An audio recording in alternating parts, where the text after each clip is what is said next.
Okay, so sorry for waiting for a long time. So now we would like to start the session. Hello, and then you are very welcome to our panel session. Uh, in this session, we focus on the importance of evidence for development in international cooperation. So we are from JICA Ogata Research Institute. So to open up the session, we would like to invite Dr. Takahara, the Executive Director of JICA Ogata Sadako Research Institute for Peace and Development, for opening remarks and the introduction of speakers. Over to you, Dr. Takahara.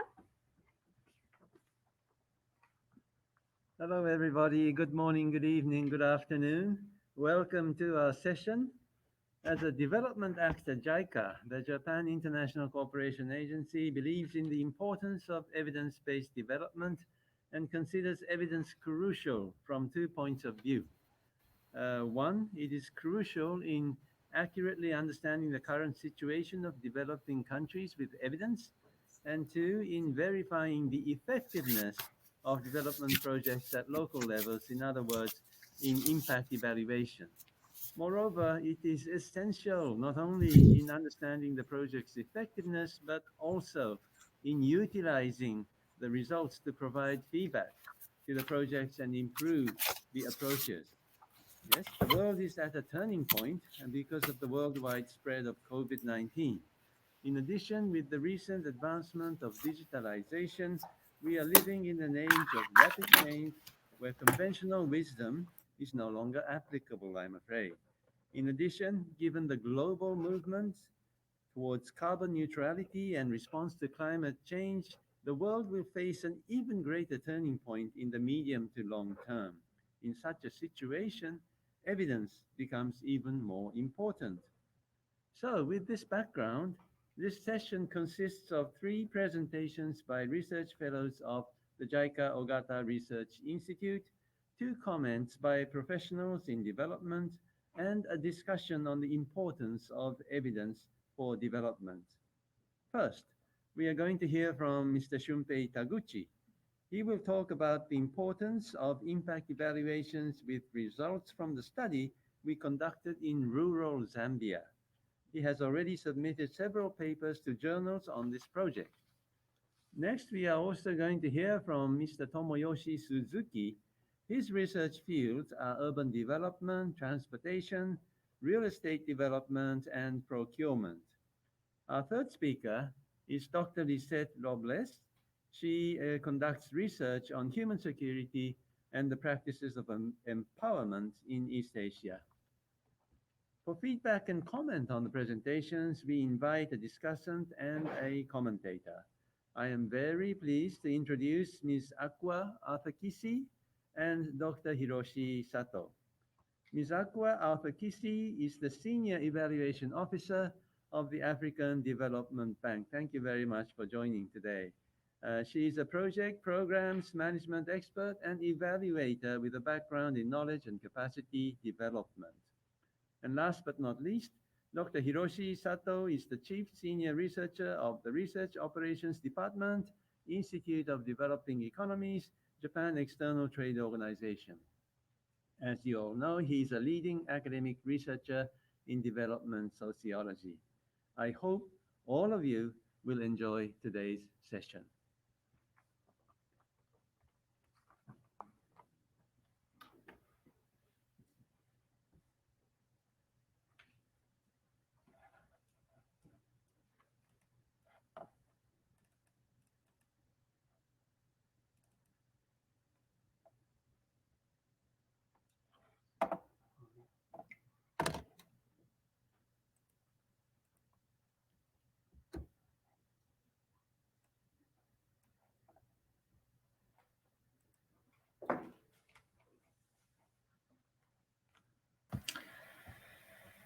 The sound was better where you were sitting before, so I suggested you actually use that computer.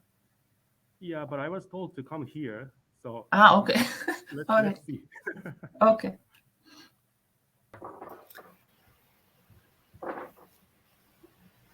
I'm trying to show up the presentation slides, so just hold on. maybe. Is it showing? I think it's not showing.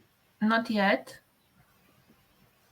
Yamano-san, which button should we select? Good morning, Sato-san. The computer screen at the bottom, which looks like it has a red line across. If you click on it, you'll be able to share the screen.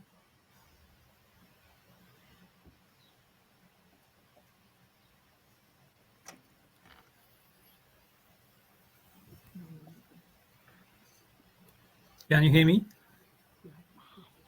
Yes, you can. Maybe Taguchi-san. Computer no. I'm sorry, The screen- Japanese. Oh, yes, I can see you. We can see the slides now, and the person logged in is Saori Yamamoto. The sound was best there. So you can see the slides. We can. We All right, just, great. Thank you. yeah, still can't hear very well from this particular mic. So maybe remove the headset completely from there, Remove the headset completely. if it's still there.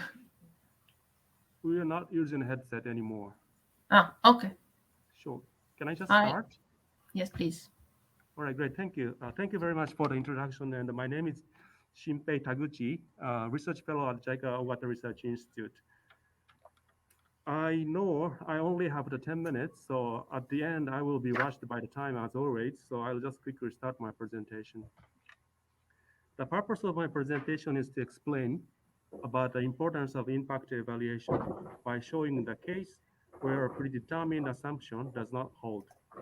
I will explain about the impact evaluation study we conducted in Zambia, the project in which we constructed 216 boreholes in rural Zambia. The flow of my presentation is, as you can see, I will start with the overview of the project in Zambia, research design, results, and implications. Here is some background information about the study. It's not showing. Oh, it's not changing. But my slides is changing. I don't know. So I'm on the third slide, but it's not. Sorry. So let's stop this. Yeah, I can do this. Now I'm here at the overview of the project. Okay. So here's some background information about the study. As we all know, in sub-Saharan Africa, access to water is limited. Statistics in 2017 shows that only 61% of people in sub-Saharan Africa have access to basic clean drinking water, while the worldwide percentage is 90%. In addition, more than half of the people who have to walk more than 30 minutes to fetch water lives in sub-Saharan Africa. So access to water is needed in Africa. That we all know. Therefore, we JICA in 2013 implemented borehole construction project in rural Zambia and built 216 borehole water facilities. The unique feature of JICA's borehole is the depth. It has got 63 meters deep, and thus it produced very clean water. 30 liters of water for 250 people a day. Here is the map of the Zambia. I think we all know where the Zambia is, but the project we conducted here is a province called Luapula. It's in the middle of the north of the Zambia. Very rural province, I think. And this is how people are fetching water before the project. People used water from nearby river or hand-dug shallow borehole. So water itself contaminated with the bacteria or some of that kind. However, this is the design of the JICA's borehole. As you can see, it has got, as I said, 63-meter deep. Also, we tested the quality of water at the source and confirmed that it is very clean water. I mean, it's free from the bacteria or kind of the E. coli or something. So these are the pictures how people enjoy clean and ample water nearby their home. You can see people are queuing to wait to fetch water. Actually, in this borehole, nearby, around the borehole, people gathered and enjoy chatting and so on. So this is the research design. First of all, the government of Zambia nominated 320 villages. Then from there, we selected 291 villages according to the criteria. Then we divide that 291 into target sites and alternative sites according to the population site.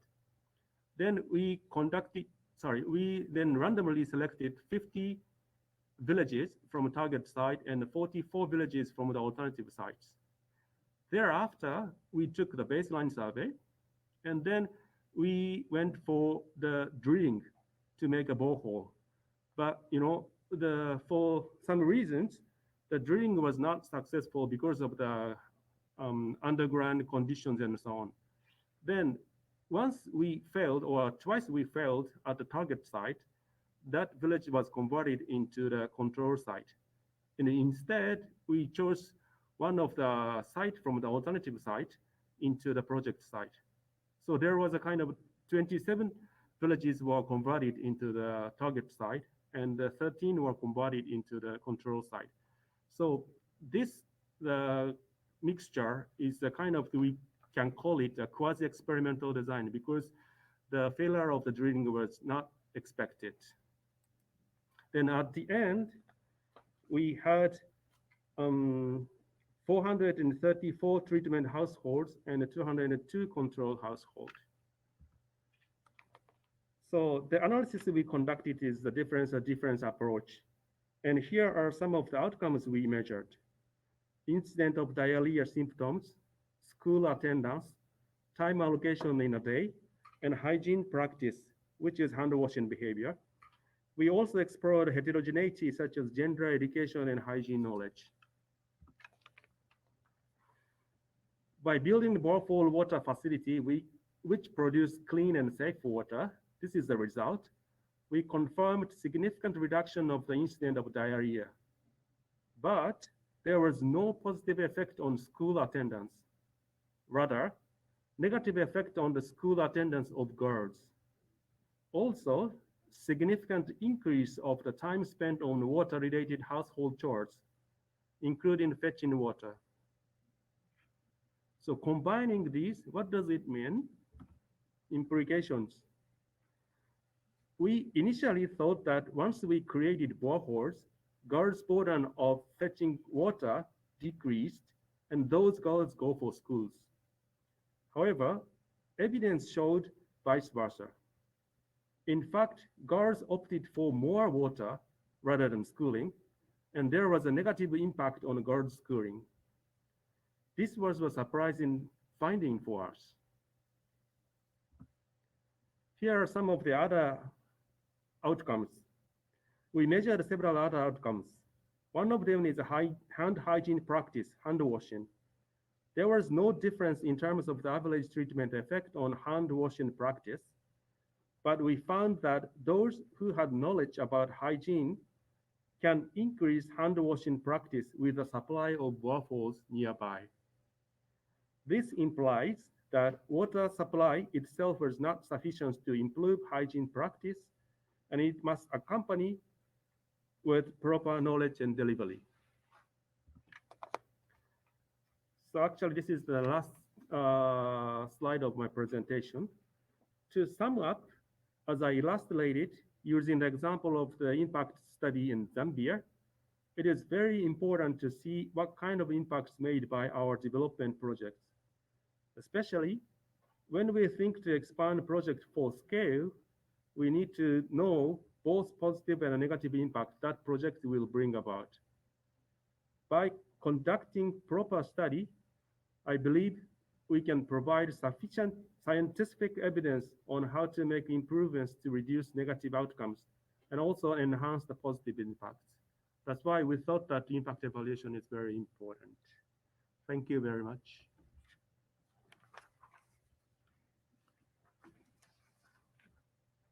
Thank you very much, Taguchi-san. And I apologize for the technical mishap. It proves that we didn't have enough evidence to do this smoothly. Uh, the following, I would like to invite Ms. Akua Arthur-Kissi from the African Development Bank for your comments. The floor is yours. Thank you, sir. And good morning once again to everyone. It's quite early here. It's just past 6 o'clock in the morning. So happy to see happy faces and happy to talk about something that is so passionate for me, having worked for so many years in the development sector. And I will emphasize and say congratulations to the presenter. I realize that most often in development settings, we tend to see impact evaluation as a big elephant, costly. What's the purpose, and why do we take so much time in doing it? But I will start my comment by emphasizing the fact that impact evaluation has now become part of us, and most international corporations are requesting for more evidence, and not just evidence, but evidence that is really proven through rigorous methods. And one is impact evaluation that we see today. So I will not overemphasize that, we all know. But one thing I want to share about the key underlying factor of impact evaluation is there are three characteristics. One, data. Two is the zero question. What are we trying to measure? What impact are we measuring? And which is the question that should be apparent. And in this study, as I read through, I was trying to establish what was the key strategic question that JICA was trying to gain from this exercise. So what was it? It was a water project, but what exactly is it trying to, what change is it expecting? I saw the outcome of changes, school enrollment, the quality of the water, and also the livelihood of that community. So the question I was asking is, what exactly was the expectation when the project was defined? So was it did you have a pre-information as to how these, the condition before is affecting these factors? And that it wasn't quite clear. But for impact evaluation, giving in a lot of time, cost, I think those who commission this evaluation would like to see exactly what the use of this evaluation to be able to, put in money, to put in resources, and for it to be able to be used. One thing I also note about impact evaluation is the timing. So for the evidence to be really relevant, and for Dr. Hiroshi and Izumu to really make use of these evidence, what do they need? It has to come on time and also has to reflect a change over time. And this brings to my comment on the choice of the methodology on this impact evaluation. I realized that you chose difference in difference. I went through the main report, trying to understand the rationale for choosing the difference in difference methodology. What I know about this methodology is that it is used where data is available over time and where changes are expected over time. In this project, I realized that the project was completed it was established in 2012, completed in 2013, and I think a year after, the impact evaluation was done. The question I ask now is, would you expect so much change as a result of your intervention over this short period? So that's one thing that needs to be considered for impact evaluation and for evidence to be credible. Because, there will be so many questions that will come about. What about the other factors that could have happened? What is the proof that it's your intervention that made a change just over a year? And we're talking about social indicators and changing in lifestyle, and so many other things. So that's one thing I liked. The third thing about impact evaluation, I spoke about the purpose and the use, defining the evaluation question. I spoke about, I'm talking about data. Data, I realized that you had a baseline survey. To what extent you also had a data over a period. So difference in difference, you need data over a period of time to be able to determine the change over time. Was this data available? That's something that you should also define in your final outcome to really convince the credibility and also the use of the evidence. I've spoken about the methodology, which was why your choice of difference in difference. Maybe there could have been other methods, because difference in difference, you need data over a period of time to be able to establish the changes over time.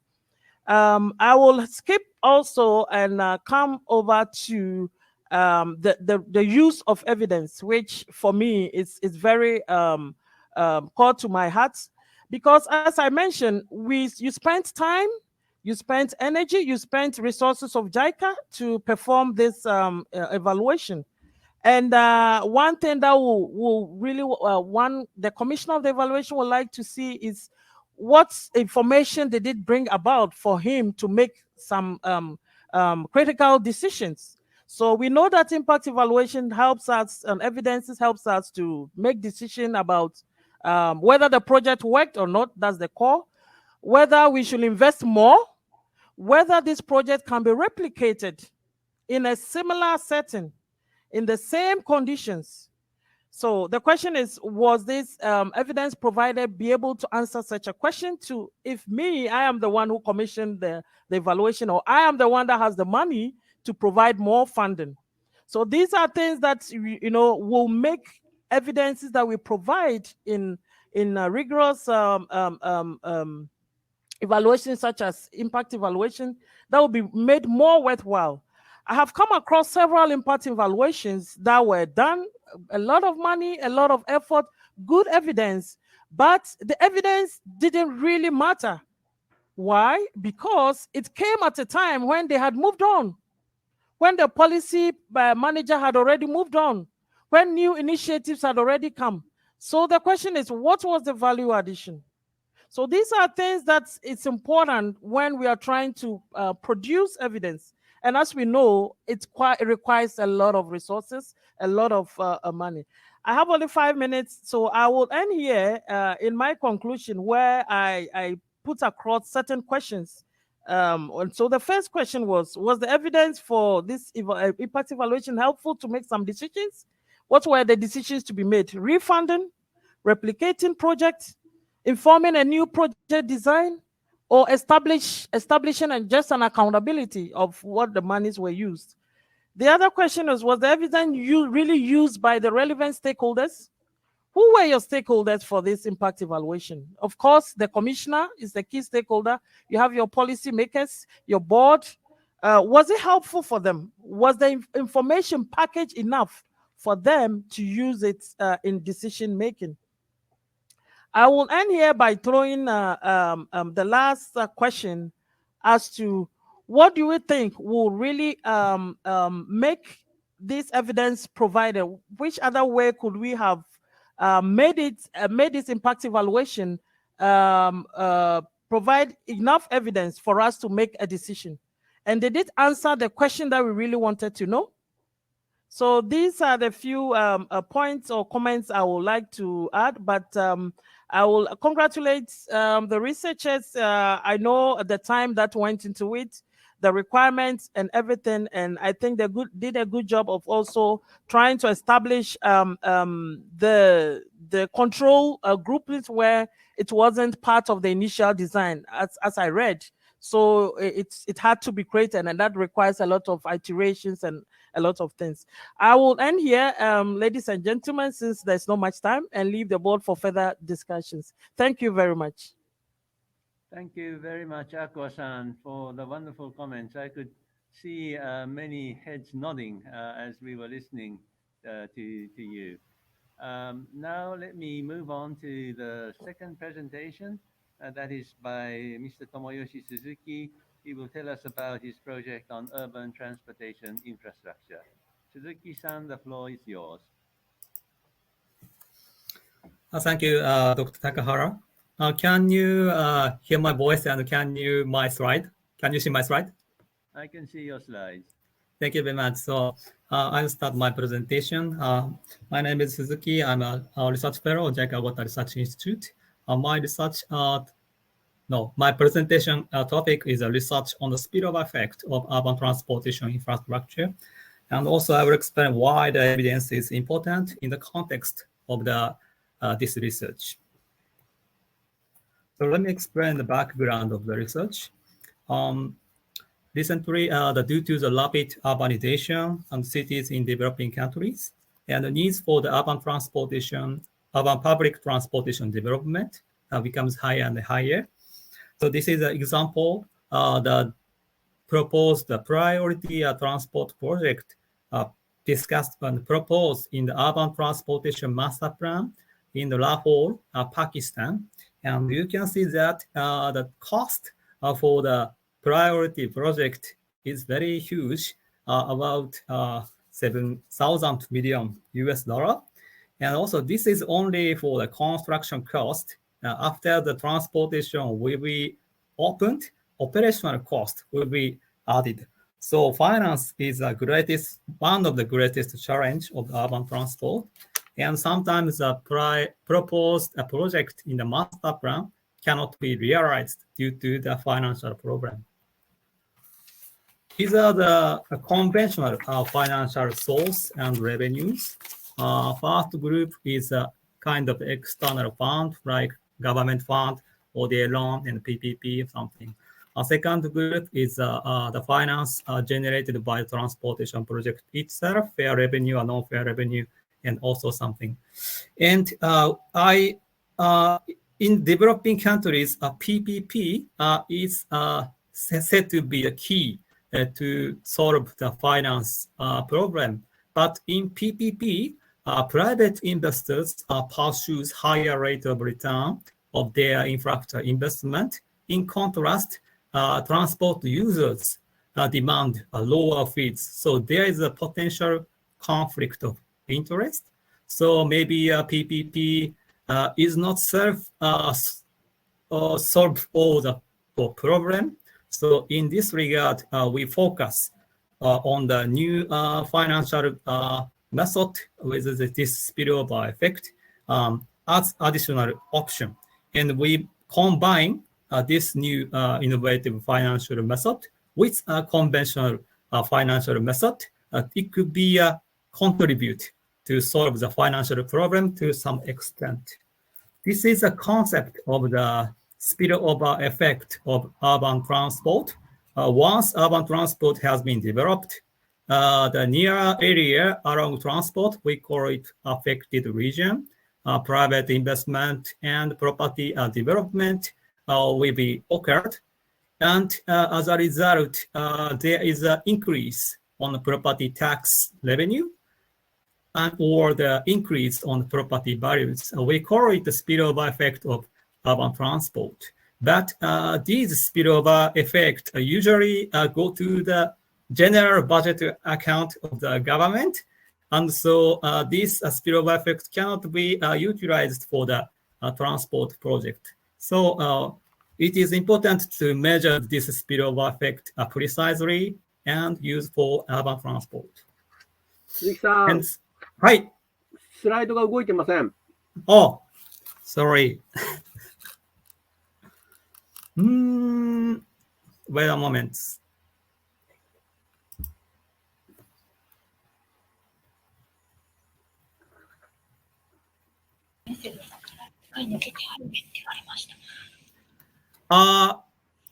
I stopped my slideshow. Slide is moving.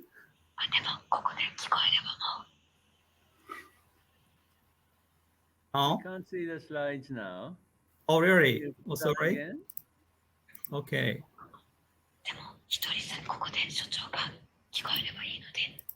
I think I could see it at first, but now you put it off.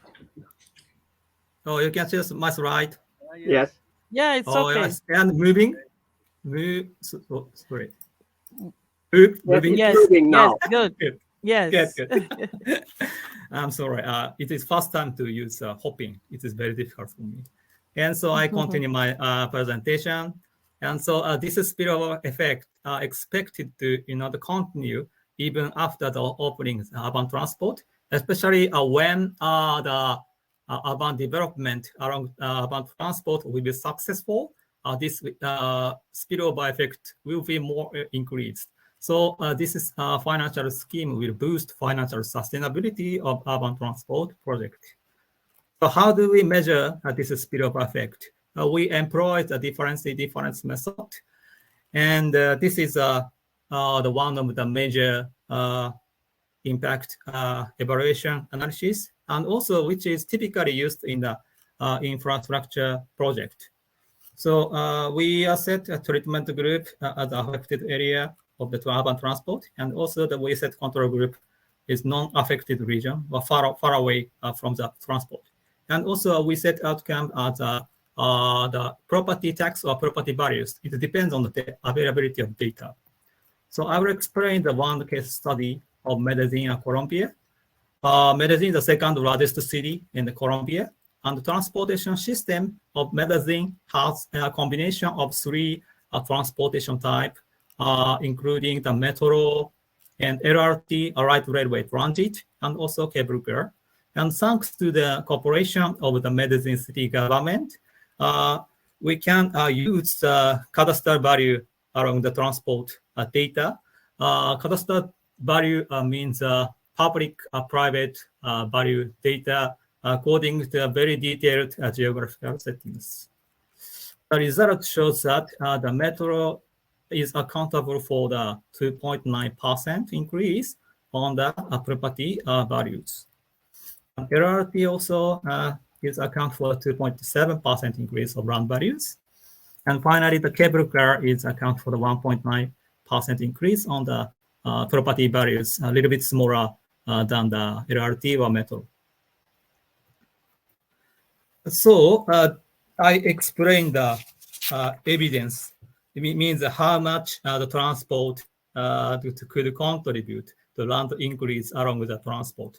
But evidence is important, but evidence is not enough for the solve the financial problem of urban transport. Maybe to use the spillover increase due to the urban transport, it may usually the policy change or policy improvement or some kind of the decision making at the city government, parliament, something like that, because it involves some kind of the change of the use of particular tax. So consensus building is a big challenge for this operationalizing that this is kind of a scheme. So I would like to emphasize the examination of the spillover effect of finance scheme should be earlier stage. I mean the master plan stage. It's very, very, very important because it takes some time to not policy change or policy improvement or some kind of the administrative decision making. It takes some time. So earlier involvement is very important. And also evidence is important to promote the consensus building among stakeholders. So I would like to conclude my presentation. First, I propose a new optional finance concept with spillover effect, for which enhance the financial sustainability of urban transport. Second is I would like to emphasize evidence is a base for the coordination for the policy improvement to utilize this spillover tax revenue.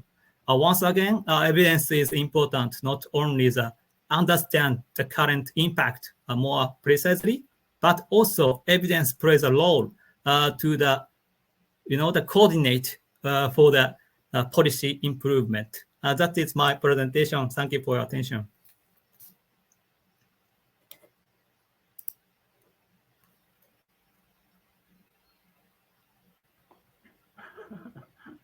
So hello. Now, thank you very much.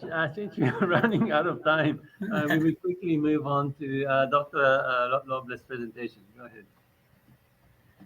Yeah, it's like playing musical chairs, but yeah, thank you very much for your patience with us. I'm Lisette Robles. I'm a research fellow here at the JICA Research Institute. I'm hoping my presentation will kind of give a more general reflection in terms of evidence-based research, particularly on qualitative research. So I'd like to share first my screen. Ito. Let me find it first. Slide.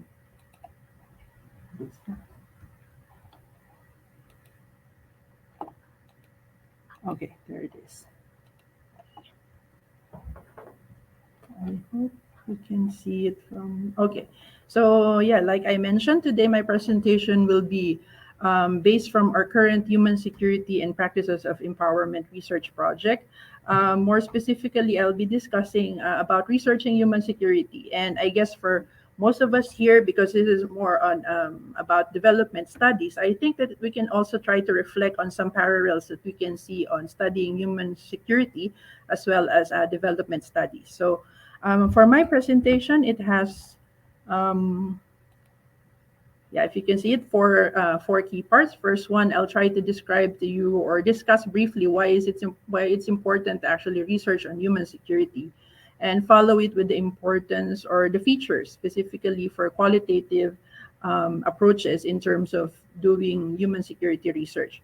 In particular, I'd like to give or focus on the, let's giving some echo. Okay, so yeah, focus on the human security empowerment project that we have right now, and finally complete it with the reflections on this one. So the first one, yeah, that question of why is it important to actually research on human security. So first of all, when we cover human security, as you all know, it aims to secure these three freedoms: freedom from fear, freedom from want, freedom to live in dignity for everyone, regardless of nationality, ethnicity, religion, economic status, etc. In face of those risks that are present and that are coming in the future, by combining this what we call top-down protection and bottom-up empowerment. So from the 1994 UNHDR, it's the human security categorized 7 dimensions of human security, including food security, health, economic security, political security, community security, personal security, and even the environment. So in essence, the researchers have attempted to capture this kind of multiplicity of threats and vulnerabilities of people. And this is somehow included in this shift in terms of like just focusing on or researching more about how the state and protecting its borders, to focusing on the more individual dangers that people face, including disasters, poverty, underdevelopment, and even aspects of conflict. So now when we look at human security as a research topic or research focus, it's both a field of inquiry and as well as a policy application. So for the researcher, it's more of that acquisition of knowledge to know more or to learn about the human security. But at the same time, it's also this initial start in terms of finding or creating policy responses that address people's needs and addressing different kinds of insecurities.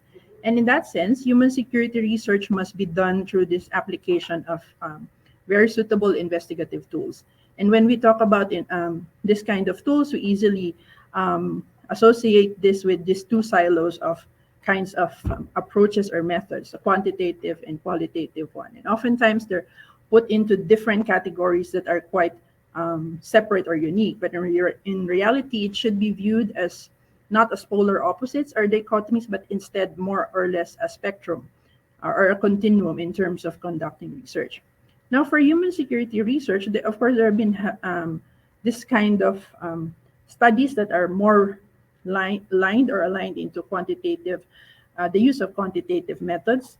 And in this sense, they are used to actually identify and measure novel forms of insecurities, to distinguish them from conventional forms of security data and develop proxies for these various forms. We see them into these kinds of studies like the Human Security Index, Human Development Index, Human Security Report. So these kinds of studies are actually ways to find some parallels or commonalities, I guess, between countries or region based on certain proxy indicators. However, this kind of study, the use of quantitative methodology has some limitations as well, in the sense that it's somehow kind of failed to integrate much on the individual perspective into this context of human security. Next slide. Okay, so when we talk, that's why from quantitative methodology, there's this importance also of the qualitative approaches. And as an advantage, it's assumed to be appropriate, especially in capturing the breadth and depth of insecurities experienced on the ground, meaning from the perspective of the people who are in vulnerable position or are marginalized. However, the challenge or the common criticism in terms of qualitative approaches is often seen overly subjective or interpretative, meaning there's placing too generous license in the hands of the researchers' analysis. It's always this researcher's bias that's always questioned about it. However, when we talk about human security, because of this human-centered approach of human security framework, it reinstates this importance of the perception and lived experience of real people and their communities, rather than focusing on this more general but also important reflections about abstract states. So with that said, I think, we felt in JICA research, here at JICA Research Institute, we've been conducting studies related to human security for a couple of years now. And since 2013 until 2019, we have done this previous study about the human security norms and practices in the region. And from this early study, they tried to actually understand more about the different norms and understanding, as well how is human security being practiced within the region. And from this, some of their key reflections is, one, there's a recognition of human security from a range of different actors or different stakeholders. The second one is that the process of empowerment based on local ownership is already activated. However, there's still lacking in terms of this examination in terms of people's empowerment. And this actually leads to having this current research about human security and practices of empowerment in East Asia.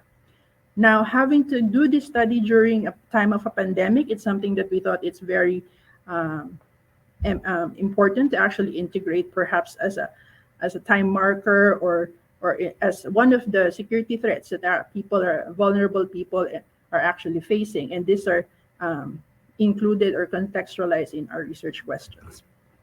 So in 2019, we launched our project on human security and practices of empowerment, looking at human security issues that includes aging, economic security, environmental security, food, forced migration, gender, health, and peace and justice, based on specific case studies from Thailand, Vietnam, Indonesia, Philippines, and Japan. And that being said, it's a more case study approach. It's more aligned into a more qualitative research approach. Now, we understand that there are certain limitations in conducting researches now, so we decided to actually design our project in such a way that the first level tries to understand first more bird's eye view of the country level impact of COVID-19 and as well as the existing human insecurities in each country. And from that, the researcher will actually move to the second level, which is a more focused on the vulnerable population that they will be trying to explore more. The first one is more of something that can be done through desk research. However, the second one, as much as possible, we try to incorporate a more on the ground, as they say. But given the current situation now, it's quite difficult. And as we know, COVID-19 is a serious block in terms of doing that. And like I mentioned in the title, how do we actually research human security during these insecure times? As we know, COVID-19 served as this imaginary line that somehow separates the researcher on one side and the people or the research subjects on the other side, with creating these certain limitations to spatial mobility that impede not just the production of knowledge, but also building of trust between parties. So it's quite important between the researcher and the people that you're talking to actually have this build trust based on memory or experience of having to have contact with them. But because of the pandemic, it's something that's quite difficult to accomplish.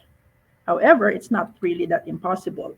So, like I said, I'm sharing here three of the cases that I can show how different scenarios wherein we're working on human security cases and how we try to address this kind of challenges.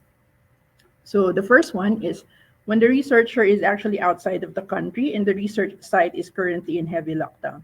So in this case, what we did was actually to seek the support of a local research assistant who is based in the community. So it's not just providing research help, but at the same time is a source of firsthand information. So meaning the research assistant is also a source of narrative or somehow a key informant for the researcher. Now the second case is there's a researcher outside of the country, and then the subjects are experiencing similar insecurities in different locations. So let's say, for example, cases of medical workers located in different locations. So the same support, we try to seek the help of a local research assistant based in the country. And for this one, the researcher is trying to adapt an online survey through snowball sampling to reach out to the target participants. So when we use survey, it doesn't necessarily become quantitative totally. It's more, it can be descriptive in the sense that depending on how the question or the research design is actually prepared. Now, the last one, the researcher is inside the country of research, but with travel restrictions. And for this one, there's also the soliciting the help of a local research assistant as to support or provide proxy interviews in the research site. And in any case that is possible to visit, the researcher shall observe COVID-related guidelines. Now, coming from this kind of reflections, as you know, our project is still currently ongoing. I'd like to share some of the points that I learned or kind of reflected on. And the first one is that human security research continues to be relevant and critical, both as a subject of inquiry and a starting point in shaping consistent policy responses. In terms of research paradigm, so human security falls within this advocacy and participatory worldview, meaning it's not just for accumulation of knowledge, like I said, but it's more of getting policies done or being able to realize action for people. And the second one is that qualitative approaches in human security research offers tools to probe bottom-up perspective and capturing the local perspective, which in our case, with our research on empowerment, is very much suited or very much qualified in that sense. Now, the third one, individuals and communities are not merely a point of reference for thinking about insecurities and remedies. They should be active subject and not just passive objects of attempts to reestablish security. In this sense, like I mentioned earlier, there's this importance of building trust because people only share, when people want to share about their stories or about their plights or challenges, we also have to remember that they do it because they trust that there will be action that will be done. It's not just because of because they're willing to support a researcher for just acquiring knowledge. And the last one, human security research during the COVID pandemic opens their thinking of adaptable approaches in understanding the cascading and overlapping insecurities and the ways to address them. So at the same time, it's important to prioritize the safety of the research subjects as well as the researcher. Yeah, and finally, so I just like to leave this one. I think for every researcher, regardless of the field, it's quite important that the most basic of all human needs is the need to understand and be understood. And the best way to understand people is to listen to them. So I'll stop talking and I'll be listening to everyone. If you are interested to learn more about our project, you can find it or scan it from this QR code. So thank you. And yeah, I hope I made it in the 10-minute mark. Thank you. Wonderful. Thank you so much. Now it is time to get the comments from Dr. Sato, mainly for the two last presentations made. And by the way, we were told by the organizers that we don't have to finish at 4 o'clock sharp Tokyo time. So please take your time. Now, Dr. Sato, the floor is yours. Okay, thank you very much, Dr. Takahara. So thank you very much for the interesting presentations.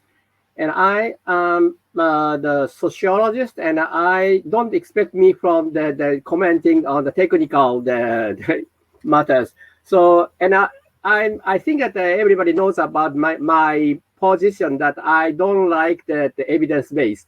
That knowing that you invited me to be a commentator, so please be prepared. So for the Suzuki-san, it's very clear, and I easily understand your comment, your point. But I just want to know that the land value you mentioned as a spillover effect of the transport, and one of them is a land value.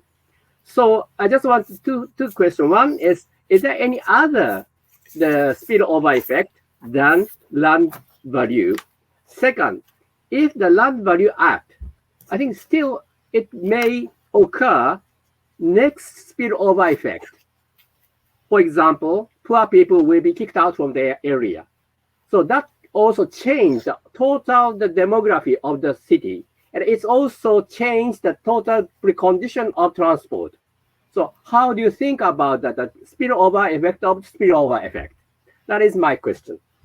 Thank you very much. And for the Lisette-san, well, I'm very close to your position, and I like that the people's voice and also the voice of the people. But still, I don't understand clearly the point of the paper here. You mentioned about human security study, okay, and then you also mentioned about the qualitative study. Now, first question is that with this pandemic situation, how do you evaluate human security level is down or up? Because I think that the human security itself is a kind of the relative notion. So everybody had the affected in this COVID situation. How do you evaluate that the human security situation is down with this COVID? That is one point. Another thing is that you mentioned about empowerment. Okay, I cannot catch the point that the relation between empowerment and human security situation. I think in some cases, in some situation, if we the outsider try to empower somebody, then it may affect insecurity of those people within the society. Do you know what I mean? So empowerment itself is not automatically secure it's human security, I think. So how do you think that the relation between human security and empowerment? That is my question. Thank you very much. Thank you, Dr. Sato. I think what I'll do now is to go back to the presenters and respond to the comments and questions that were posed by the commentators. And then if we have any time left, we shall have some discussion. So why don't I ask Taguchi-san first to respond to Akua-san's questions and comments.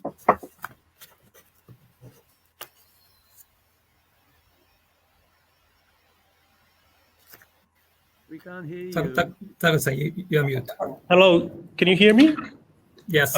Great, thank you very much. Akua-san, thank you very much for raising the point that we should make use of the evidence after conducting the impact evaluation. That was a really good point, I think.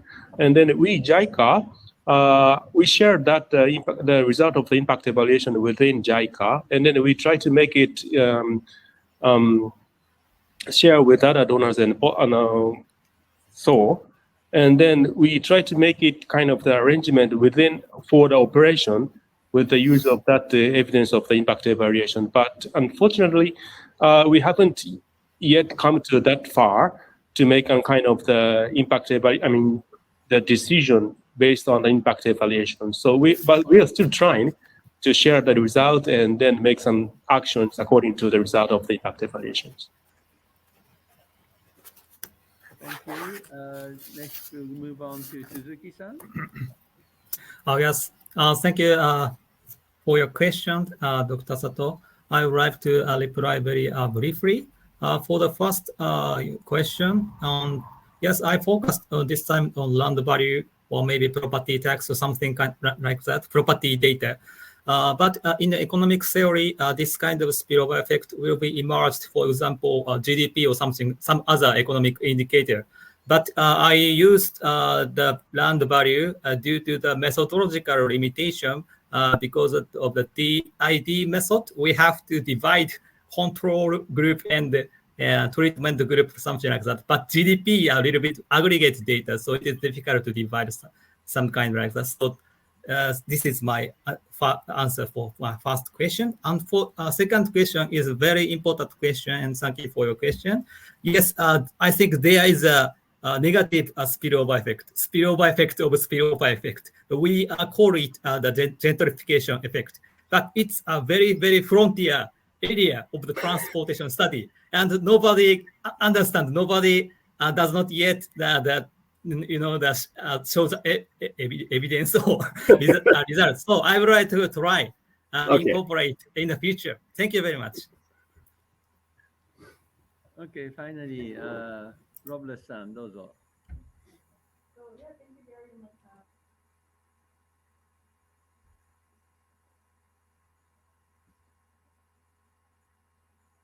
You're muted. Okay, sorry. Okay, can you hear me now? Is it better? No? No? Okay. Let's try again.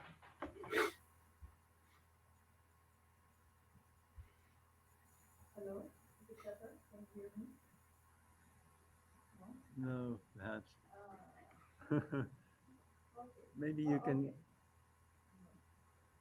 Okay, can you hear me now? I hope so. No. Still. Lisette-san, why don't you come over here? We are all very new with this hop-in system. You can just hit the unmute button at the bottom of your screen. Yeah, if this is their direction of conducting new research, yeah, it's something to still explore and start learning. Anyway, yeah, thank you very much, Dr. Sato, for the feedback. So about the first point in terms of human security level, I do understand that it's quite actually really hard to find one because for every case, for every insecurity, there'll definitely be a different kind of gauge. And in that sense, human security in itself, by its feature, is quite context specific. So in our research right now, we actually have different scholars looking at different kind of human security issues, and that the point is actually to come up with some patterns or perhaps like a trend in terms of what kind of insecurities people are facing right now.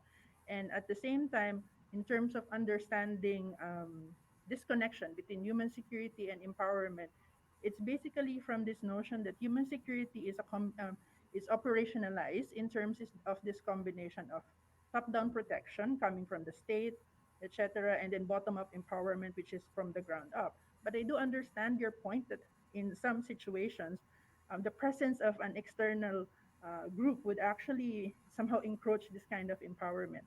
But it's also important to acknowledge that there are certain drivers who can actually, or forces that can actually support them to realize that. But that's actually the interesting part in our study because for with the guidance of our advisors, we have 8 topics of human security issues, and we try, and one of the reminders or guide to us was actually to try and define first what is empowerment for the particular vulnerable group that we are looking into. So for different kinds of context, there will definitely very much different kinds of security issue, and definitely the way that they are empowered during the situation will definitely be different. But thank you very much. Great, thank you so much. So I would like to now ask Akua-san and Sato-san for any further response or discussion that you would like to make at this point. Akua-san, can I begin from you?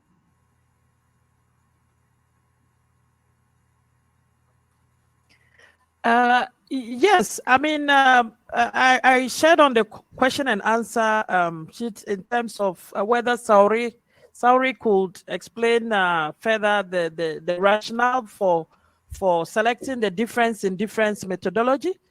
and which other methods that you use. And this, I asked this question in reference to social development related projects, like providing water supply to a community to improve their livelihoods. And the other question is also related to the issue of data, which Dr. Sato also mentioned, in terms of qualitative data, using qualitative data, and how do you ensure that all the relevant stakeholders' points are analyzed or viewed, and how do you establish the triangulation of qualitative data to some extent to some quantitative data? Because the issue is we should be able to establish the evidence from the qualitative data, which aligns a bit to already established quantitative data. It should ring a bell to some data. So for example, if it's noted that this area has a tendency of 20% of school enrollment low, the evidence should be able to respond or characterize this data, pre-existing data. So I have two questions. One was the choice of methodology and how it responds to the question, and the second one was the use of qualitative data and how do we ensure its validity and I would say credibility to influence readers or maybe users of our evidence. Thank you. And something that is important to be looked at. Yeah, thank you. Thank you. Who would like to take up those two questions?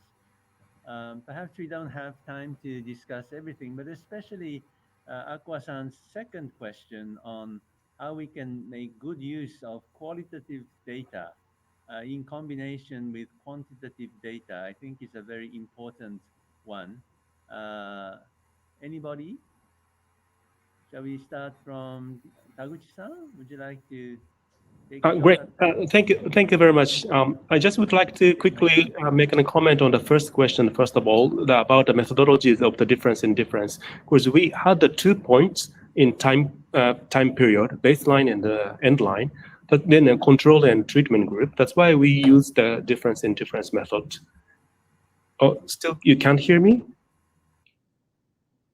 It's okay. I heard you. Great, Yeah, great. okay. Sorry, Yeah, I saw some gestures that Then that's the first reaction. And the second reaction about the qualitative in the findings, that would be very, very important. I think that's really good point, because impact evaluation is just a kind of the black box. We don't know what is happening actually inside that black box. For instance, girls opted for the water instead of the schools, but we don't know why.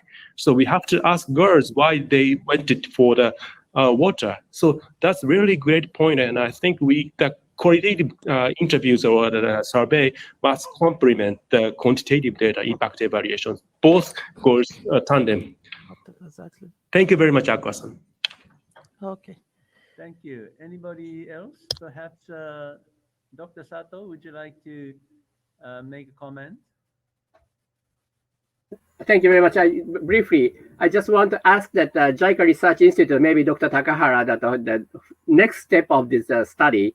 So they just mentioned that the Suzuki-san said that the evidence is a basis for the coordination to reach agreement. That's true. That reach agreement is a politics. So how we can use the evidence in the political maneuver. So that relation is very important. Evidence is evidence, but to some side, this is not evidence. To this side, this is evidence. So how we use evidence as the tool for the agreement. That could be the next topic for JICA Research Institute. Yes, I think you're very right. When it comes to implementing projects, it's politics, isn't it? Because it's a political decision for the government or for whatever subject to implement our projects. And therefore, these evidence-based research can only serve as our assets in order to make those subjects, including the state or governments, to embark on those projects. And then we enter a different game, as it were, So we should never forget that our job is done when all these research results come out. But as practitioners, we have to think about the whole process, right? How can we actually make use of these evidence-based research in order to improve the livelihoods of the people who are actually there? And that's a very important part. So I think the JICA Ogata Sadako Research Institute should not only engage ourselves in the technical part of the research, but also we need to think about politics. I'm actually a political scientist, so the policy process is very important, I think, when we think in practical terms. So thank you very much, Dr. Sato, for bringing that up.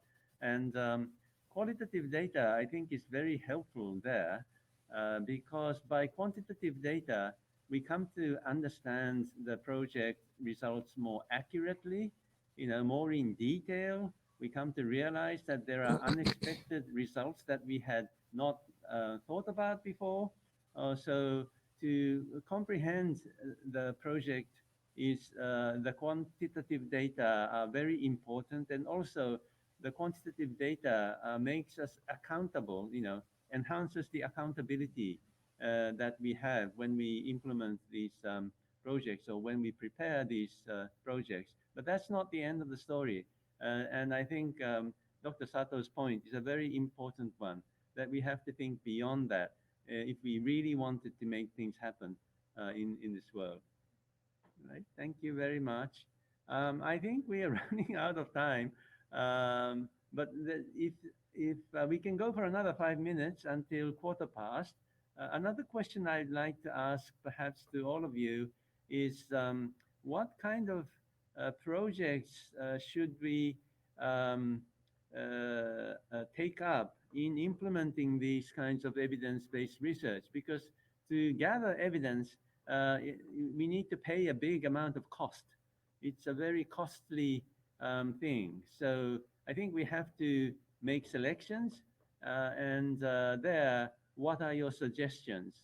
Which are the projects that should adopt these measures most? Taguchi-san, do you have any ideas about that? Thank you very much, Director Takahara. So I thought that the impact evaluation that we would like to conduct would be kind of the project that could be first implemented in a small scale. Because usually the project we implement is starting from the small scale. So at the time of the small scale, we can make an impact evaluation. Thereafter, but sometimes there would be the project also to implement nationwide from the beginning.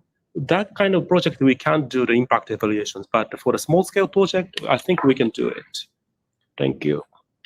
Thank you. Suzuki-san, do you have any views? Yes, thank you. And yes, I agree with Taguchi-san. Taguchi-san mentioned maybe scale up or some kind of leveraging of some small intervention. That is one. And also second is maybe if we have the several policy options, and we would like to know which is the best option. It can be impact evaluation work. And third one is accountability. For example, my specialty, transport or infrastructure, it is very, very big investment. So maybe we have to explain the impact of this kind of the big investment for the general public. Thank you very much. Thank you. Lisette-san? Maybe you have to move over here. No, is it working now? Can you hear me? Yeah, I think okay. So yeah, I think first the more important question to actually consider is what is the purpose of the research, rather than asking first what project would fit best, because we have to know first for what are we actually researching. Like, is it an assessment? Is it exploratory or something? Because it will actually matter in terms of the research design of the project, because having the project design, knowing what to actually work on, will actually be the kind of starting point in terms of how much do you spend and what are you actually collecting. So it's I think it's regardless of its related infrastructure or environment. I'm sure JICA have a lot of thematic areas that have a lot of projects to explore, but it's always at the beginning of asking first for this project, what is the purpose of actually doing the research? Is it for the beginning, which is the exploration? Is it a midterm assessment? Is it a final evaluation? So depending on that kind of understanding, that's the time you actually come up with the kind of perhaps it will also help you to actually find out what kind of data you're actually collecting and which is the best or most suitable methodology to actually employ. And just briefly about that question earlier about combining quantitative and qualitative approach, I mean, more recent times it's been the use of mixed methodologies in terms of people try to actually want to explore more. Numbers are numbers, but you have to explain them to people. They don't actually, it doesn't actually, it's not something that they might understand if you just give them the numbers. It matters to their lives. So the best way to explain it to them would really be very important. That's Wonderful. Thank you very much. I think despite the technological problems that we had, we were able to have a substantial discussion. And the presentations, the comments were all very, very helpful in promoting our understanding about the importance of evidence-based research. So I very much thank all of you, the panelists. I thank the organizers for this opportunity. And I really hope that those who participated in this panel were able to understand better the importance and the effectiveness of evidence-based research. And we have gained enough evidence, I hope, with the hop-in system so that next time we can improve on our project. So thank you very much indeed. I would like to close this panel. Have a good day. Bye-bye. Bye bye.